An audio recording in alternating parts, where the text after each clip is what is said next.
Welcome back, folks. I'm Frizz, and today I'd like to take some time to go over the Kineticist Playtest and the choices that Paizo made whenever they were making it. For reference here, I've played a couple of different Pathfinder 1e Kineticists, but I haven't actually been able to play any of the playtest version yet, as it's only been out for a couple of days. All of my feedback here is going to be based on how I expect the class to play, rather than actually seeing how it plays. With that out of the way, let's talk about the playtest. Alright, so let's break down exactly how this class works in the first place. I'm including a link to the PDF in the description, so if you want to see the exact wording of the abilities for yourself, it's down there. To vastly oversimplify the class, you choose how many elements you want to be able to channel at level 1, which is either going to be 1 element, 2 elements, or 4 elements. Then, depending on how many elements you chose, basically what type of gate you have, you get some level 1 feats that allow you to have some basic abilities.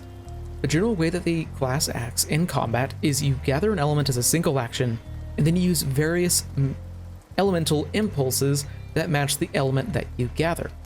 Some of these are attacks, and some are area of effects, some are battlefield control, and some are debuffs. Sometimes they're actually utility abilities for out of combat, like making lights or giving various movement speeds. Regardless, some of them use up the element that you gathered as an overflow impulse, and then require you to gather your element again.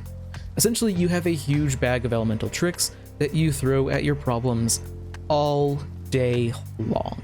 Now, first off, I would like to clarify that I don't actually think that the Kineticist's ideal role in combat is actually damage dealing.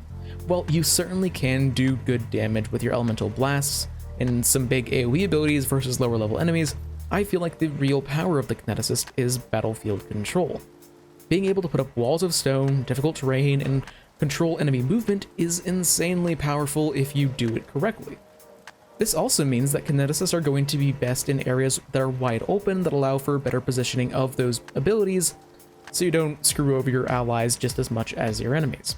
It's pretty hard to place a 20-foot burst somewhere that won't hit your friend in a room that's 20 feet across.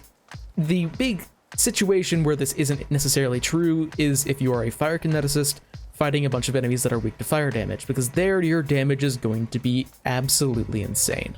Another way to put this is that I feel the best way to play a kineticist is to change up what you're doing from round to round.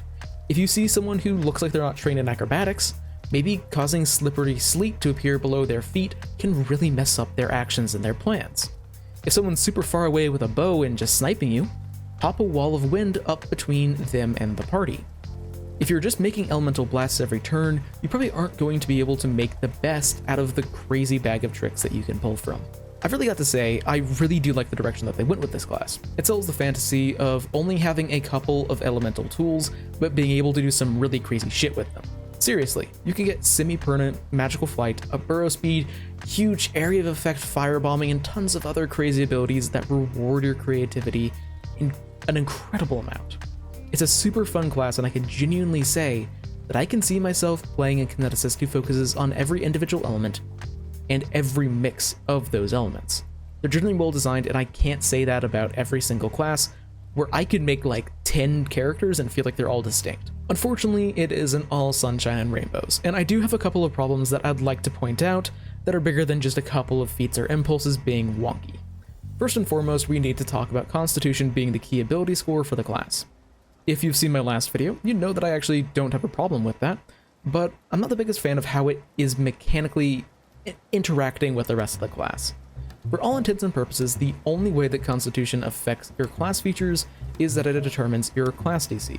While that is very pivotal for kineticists, it's pretty unfortunate that it isn't seen elsewhere in the class. I've got a couple of ideas of how this could be changed, so I'm just going to throw them out there. First off, if you want to focus on making the kineticist a damage dealer, the class could have a way to get Constitution to damage. For example, your overflow impulses could add your Constitution modifier to their damage roll, which would really help out how consistent they are. And you could also maybe add a way to voluntarily add overflow to your blasts, which would then allow for you to add your Constitution modifier to your basic attacks.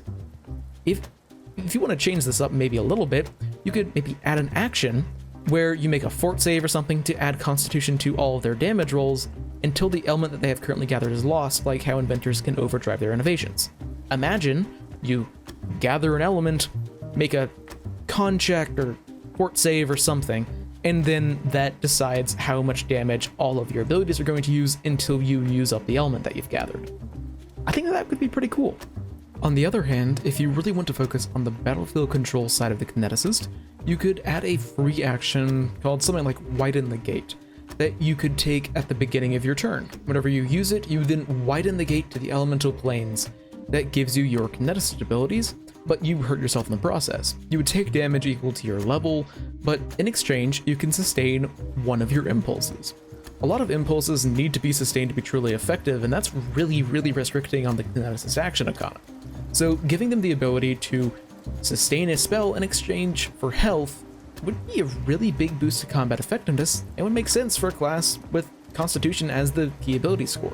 Alternatively, if you really want to go all out with this, you could make it apply the Drain condition instead, because the Drain condition is really rough and it would really give a lot of attention to the class. Although I do think that the Drain condition should go away after 10 minutes after the combat ends. Either way, I feel like there's a lot of really cool ways to allow Constitution to influence the class more than just their class DC.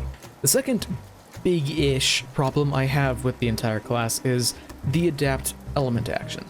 You can hardly do anything with it at first level, since you can only affect an amount of an element that is negligible bulk, and you can't do all that much with it with whatever you're actually affecting.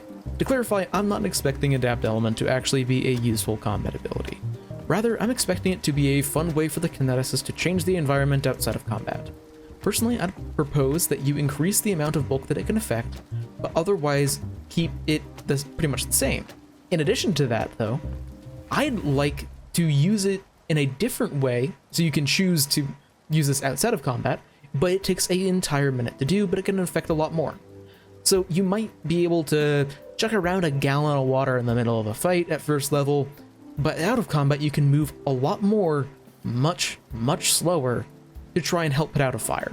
Absolutely useless when you're in initiative, but it's fun everywhere else.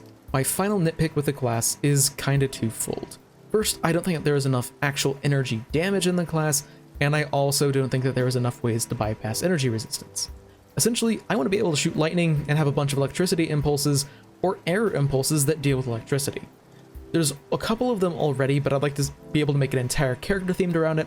Admittedly, this might be fixed in the full version of the class once all of the impulses are in there.